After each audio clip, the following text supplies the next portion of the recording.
71 families in central Java live inside white concrete domes that cost about $2,000 a shell to build. Locals call it the Teletubbies village. Tourists stop on the road from Prambanan Temple to photograph it.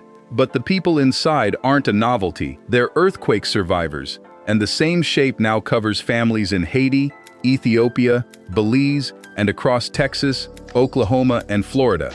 Some chose it to survive hurricanes, some to cut a power bill by 2/3. So why did the man who wrote the best-selling manual on dome building pull his own book off the shelves? Start with the number, because the number is doing a lot of work. When you see a headline about $2,000 dome homes, you're looking at a very specific product, and almost no American dome owner has it. Two completely different buildings share the same name. The first is the North American Monolithic Dome, a steel-reinforced concrete shell with sprayed polyurethane foam insulation and a permanent fabric membrane on the outside. Those are beautiful, absurdly tough, and expensive. A finished one in the United States today lands somewhere between $150 and $250 per square foot, which is roughly what a good custom house costs. The second building is the EcoShell. Same balloon form idea, stripped to the bone. No foam, no membrane, just steel-reinforced concrete applied straight onto the rebar, designed for hot climates and disaster housing in places where cement is available and lumber isn't. That's where the low numbers come from. In the Indonesian project, each dome consumed around 200 sacks of cement and about 4 truckloads of sand, and the cost per unit at the time was quoted in the neighborhood of 35 million rupiah. Materials, labor, and a shell over your family, for less than the price of a used car in the country that built it. So the $2,000 is real. It just buys you a shell. Wiring, plumbing, a septic connection and a well are separate, and in the Indonesian project, those came out of the same grant. Now, that sounds like a downgrade until you remember which part of a house actually bankrupts people. The shell is the expensive part. The shell is also the part that leaks, rots, blows off, and eventually kills the building. Getting that piece for $2,000 changes the entire equation, and everything else in this video follows from it. Which brings us to what happened in Java.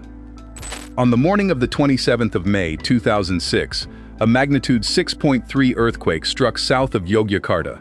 It lasted less than a minute. More than 5,000 people died, thousands more were injured, and roughly 1.5 million were left without a home. In the hillside village of Ngelepen, a landslide came through and didn't leave a village behind.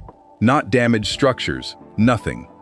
A Dubai property developer, Emaar Properties, put up a $1 million grant routed through the World Association of Non-Governmental Organizations. A small Salt Lake City nonprofit called Domes for the World was handed the job of turning that money into shelter. They ran a feasibility study, consulted with Gajah Mada University and with the village elders themselves, and then designed a new settlement on a flat plot of about 2.5 hectares of open ground. What they built was around 80 domes total. 71 or 72 of them are houses, arranged in clusters of 12. In the center of each cluster sits a larger dome holding shared toilets, showers, and laundry. There are 6 wells, 6 septic systems, a mosque, a medical clinic, a kindergarten, electricity, and paved roads. 370 local villagers were trained on the construction method and employed on the build, and the whole thing was finished in about 6 months, in April of 2007. Here's the part that's hard to picture until someone describes it properly. Each house is 7 meters across at the base and 4.6 meters tall at the apex. There are 2 doors, one at the front and one at the back, and 4 windows.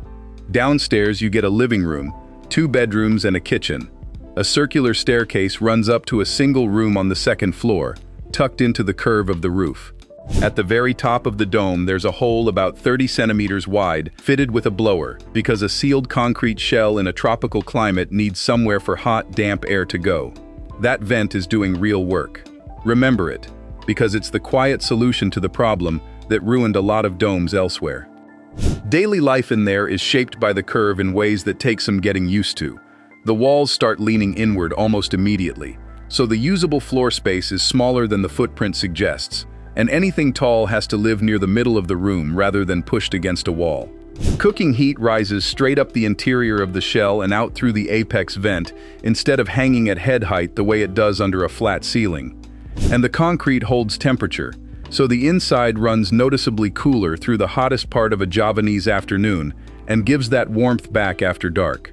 Residents have described the interior acoustics as the strangest adjustment because a curved ceiling gathers sound and sends it back toward the center of the room. The floor plan sounds tiny to a Western ear.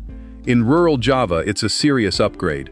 It's a two-story house with a private kitchen, and it went up on land the residents were resettled onto after the ground under their old homes gave way. So how do you build one in under a week? You start with a circular concrete slab, because everything about this method depends on the base being a clean circle. Then you inflate a fabric form on top of it with a blower, a shaped balloon that becomes the mold. Once it's up and holding pressure, crews wrap steel reinforcing bar over the outside of the balloon, tying it into the slab. Then they apply concrete over the rebar, in layers, working around the curve. When it cures, you shut off the fan, deflate the form, pull it out through the door opening, and roll it up. And then you do it again. The same balloon builds the next dome, and the next one. A single form can be reused dozens of times, which is exactly why this scales in a place where 1,000 families need housing at once, and a lumberyard doesn't exist. There are no trusses to cut, no roof to frame, no shingles to nail, and nothing for termites to eat. A trained crew can raise a shell in a matter of days. The North American version flips the order.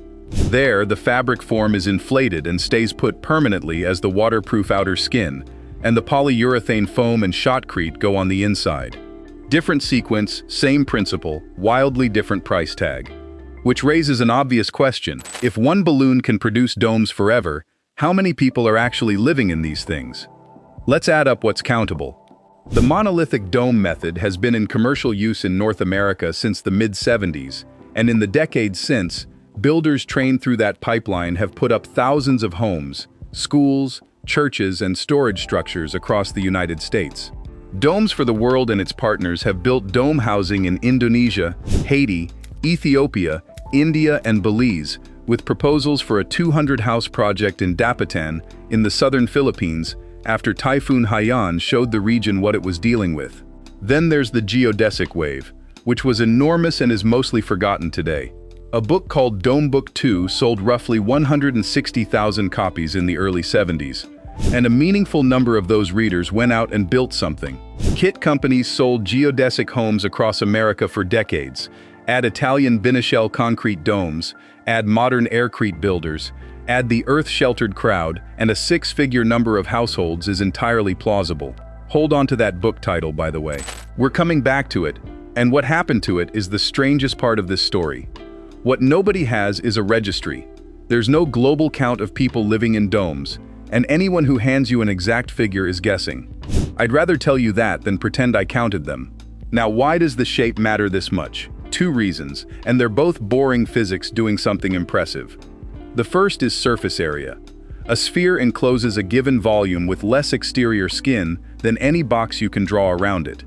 Every square meter of wall and roof is a place where heat leaks out in winter and pours in during summer. Shrink the skin, shrink the loss. Dome owners in the United States routinely report heating and cooling costs running 50 to 70% below a comparable rectangular house, and that gap is pure geometry. The second is how the shell carries weight. A curved concrete shell works almost entirely in compression, which happens to be the exact loading condition concrete is superb at handling. A flat wall with a roof sitting on it has to fight bending. A dome doesn't really bend, it squeezes. And then there's wind, which is where domes stop being a curiosity and start being a serious argument. Wind destroys houses by finding an edge and peeling. It grabs an eave, lifts a roof plane, gets underneath, and the building comes apart from the top down. A dome has no eave, no ridge, no soffit, no gable end, and no shingles. There's nothing to grab. Monolithic dome construction can be built to meet FEMA safe room criteria for 250 mph wind and debris impact, which is why you'll find dome gymnasiums in Texas and Oklahoma school districts doing double duty as certified community storm shelters. That dual-purpose school gym is worth understanding because it's the clearest evidence that this isn't a fringe belief. A school district doesn't spend public money on a dome gymnasium because the shape is interesting. It does it because when the sirens go off during a Friday night event, the building the community is already standing inside is rated to survive the thing that's coming. Several Gulf Coast dome schools carry that certification. After Katrina moved through Biloxi, Mississippi, a concrete domed church was among the few large structures in the area left standing. That's the claim. In September of 2004, someone tested it on national television. Mark and Valerie Sigler built a monolithic dome on Pensacola Beach, Florida, and finished it in 2002. It's a 3-story shell with about 3,200 square feet of living space, 4 bedrooms, 3 bathrooms, and walls around 18 inches thick. They called it Dome of a Home, and because of its disaster-resistant design, FEMA actually contributed a grant toward building it. Then Hurricane Ivan came for the panhandle. Mark Sigler stayed inside. So did an NBC News crew, including correspondent Kerry Sanders, who by that point had 21 years of hurricane reporting behind him. They broadcast live from inside the dome as the storm made landfall in the early hours of the morning, with Pensacola Beach sitting in the worst possible quadrant of the system. The live coverage continued until the equipment gave out. When the sun came up, nearly 80% of the structures on Pensacola Beach had been damaged or destroyed. The dome was still there. It needed exterior repairs, and it wasn't untouched, but it was standing and it was intact. Then Dennis hit in 2005, then Katrina. Sigler has said that every house on the front row around him has been replaced due to storm damage, while his hasn't. His description of what a hurricane does to a building is that it beats on your house with baseball bats, and 18 inches of steel-reinforced concrete doesn't care much about baseball bats. In 2008, the house went on the market fully furnished for $1.25 million. Think about what that comparison is telling you. Same geometry as a Javanese earthquake shelter. Same balloon, same rebar, same concrete. One is a lifeline for a family that lost everything. The other is a luxury beach property. The dome isn't a cheap house. The dome is a cheap shell, and what you wrap around it decides everything else. If you're finding this interesting, hit subscribe. I break down alternative construction and housing economics every week. Now for the part that keeps this from being a commercial, and for that book I told you to remember. Lloyd Kahn was born in 1935, and in the late 60s he was one of the most influential dome builders alive. He edited sections of the Whole Earth catalog. He published Dome Book 1 in 1970 and Dome Book 2 in 1971. He bought land in Bolinas, California, built himself a geodesic dome, and it got featured in Life magazine. He had an audience of something like 250,000 people who treated the dome as the future of housing. And then he stopped the presses. He took Dome Book 2 out of print at the height of its sales and wrote an essay explaining why, with the conclusion that the work had been smart but not wise. He had the mathematics, the plastics, and the technology, he wrote, and it just did not work out for homes. The specific failures he listed were the difficulty of making curved shapes genuinely livable, the short service life of the modern materials involved, and weatherproofing details that nobody had solved. Dome enthusiasts were furious with him. He turned up at a shelter conference where the audience expected a dome talk, and by then he was completely done with domes. That reversal deserves an asterisk though, and this is where a lot of videos get lazy. Kahn was building geodesic domes, which are assembled from flat triangular panels joined at hubs. A geodesic dome has hundreds of seams, and every single seam is a place water can find. That's a fundamentally different animal from a seamless concrete shell sprayed in one continuous pour. The monolithic and EcoShell approaches exist partly because the geodesic version leaked, so his verdict is devastating for one branch of the family and much less relevant to the other. His other complaints, unfortunately, survive the distinction intact. Curved walls fight you constantly. Every piece of furniture you own was designed for a flat vertical surface, so bookshelves, wardrobes, and sofas leave awkward wedges of dead space behind them. Sheet materials come in rectangles, and you waste a lot of them. Windows and doors need custom curved framing where the opening meets the shell, and that's specialist labor. Sound behaves strangely because a curved interior focuses acoustics instead of scattering them, and in some domes you can hear a conversation from across the house with uncomfortable clarity. And in a sealed concrete shell without deliberate ventilation, moisture has nowhere to go, so condensation collects and humidity climbs. That 30-centimeter vent and blower at the top of every Javanese dome exists precisely because that failure mode is real. There's also the plain social reality that a dome doesn't look like anything else on the street. In New Ngelepen, some residents eventually added conventional square extensions and lean-tos onto their round houses, partly for space, and partly because a rectangle is what a house is supposed to look like where you live. And this is the part that stops most American buyers before a shovel ever touches dirt. The biggest obstacle to dome living in a developed country has nothing to do with the building. It's financial, and it's brutal. An appraiser values your house by finding comparable recent sales nearby. For a dome, there are none. The appraiser can't do the job the way the system requires, so the valuation comes back low, conservative, or contested, and the mortgage underwriter reacts accordingly.